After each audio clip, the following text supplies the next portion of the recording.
Hello and welcome to the City Talks. I'm Kirsten Walsh. We're here today with the Director of Hire A Hubby, Brendan Green, who's going to share some insight into the success of his franchises. Welcome, Brendan. Thank you, Kirsten. Lovely to be here. Well, we know Hire A Hubby has a huge role in the community and with some charities. Tell us a little bit about the charities that you support.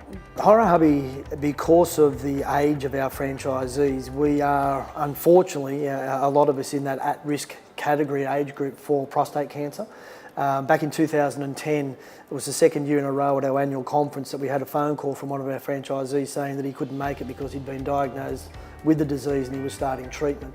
On the back of that, we sat down as a group. We have a franchise advisory council in each state, and at our conference we typically meet as a national group. At that time, individually, people were doing charitable things in their own local neighbourhoods, and we are very much a community business. But we looked at it and said we can make a bigger impact as a group, the size we are and the size that we've become, if we nationalise our approach to a single charity. So the Prostate Cancer Foundation of Australia have been our long-term partner that we've been supporting. We have a vehicle we call the Man Van, and it's designed to go to locations around the country where there are a predominance of males gathering. Males are notorious for not wanting to go to doctors. And this vehicle is really an education vehicle about the benefits of early detection, and you can only do that by getting tested. So we've been promoting that. We had our franchisees agree to donate $1 from every invoice to go towards running that vehicle and obviously providing the necessary funding to go through to the PCFA to help them in their endeavours to get the message out there. So typically we're raising between $80,000 and $100,000 a year. So our guys are very proud of their commitment there. And it just goes to show the importance because, again, very unfortunately at this current conference we've just come out of, we had another one of our guys diagnosed, and he was brave enough to stand up on stage and tell the guys about his journey, the unexpected feelings he had on the back of it. And the good news is he's come through his first level operations successfully, but again, just shows the type of business that these guys have bought into. They want to share with their mates the need to do the right things. And I guess on the back of that, the other thing that we've really seen, I guess, evolution of mental health issues throughout all society. We've got guys that are out in vans by themselves all day, every day. They don't have the water cooler and the coffee chat they used to have when they were in a corporate job or wherever they might have been. We had some, again, very brave franchisees at conference get up and share their story, and it really brought a sharp focus to what we believed we needed to do to support our franchisees. So we have all of our staff that are in the support roles, franchisee facing roles, where we've taken them through Beyond Blue training courses where we get that first level awareness of being able to spot what might be an issue. We extended that offer out to all of our cell group leaders so that there's someone in each of the pockets around the country, and a secondary offer to any of the guys who might have had a counselling background or a desire to want to step in and help. So they're our two key things that we do at Hire A Hubby. Technology was one of those things that we found at Hire A Hubby that we knew we needed, but we didn't know where and how to go about getting the right pieces. So going back to 2011, when we first went on that journey, we knew the demand for Hire A Hubby service was massive, and to keep up with the demand we needed to be selling franchises at a speed greater than what we were doing at the time. But we also were suffering, I guess, from franchisee burnout.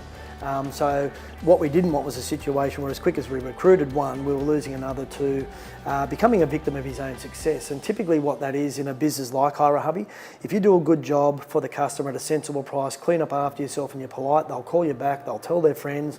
With all the new business that comes through the call centre and website, on top of those repeat and referral opportunities, it's very easy to get bogged down and become, like I say, a victim of your own success.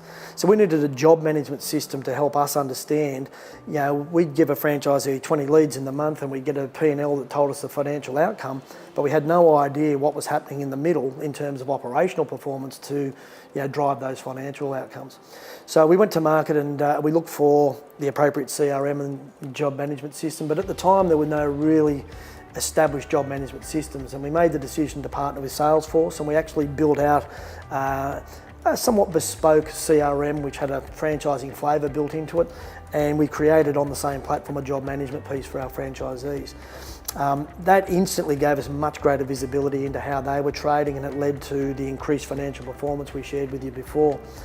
But over the course of time, we realised in that sort of 7-year journey at that stage that we'd really built out all the other missing pieces in a total franchise management system.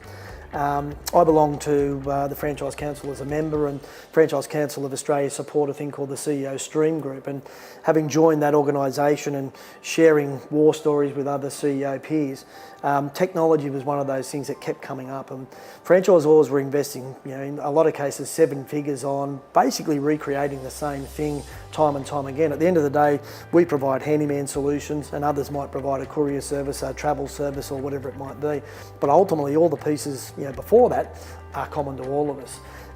So we presented the solution that we built on Salesforce's platform, and a number of those CEOs said, look, that's fantastic, how do we buy that from you? So the obvious progression for us was to turn our solution into a white label, and we've now taken that out into an industry play under the guise of our sister brand Franchise Cloud Solutions. So after just over 12 months of trade, we've got 15 clients on board, and it's certainly been a really interesting journey. It's helped us work with some emerging franchisors and probably step into an area we didn't anticipate stepping into, which is providing some guidance and basic consultancy to those emerging brands who are looking to get there a little bit more quickly, want to be able to learn from those who've been there and have burnt their hands and made the mistakes and have found out that this might be another way of doing things. So for us, Franchise Cloud has been a really enjoyable journey, and it's a little bit of giving back to the industry as well.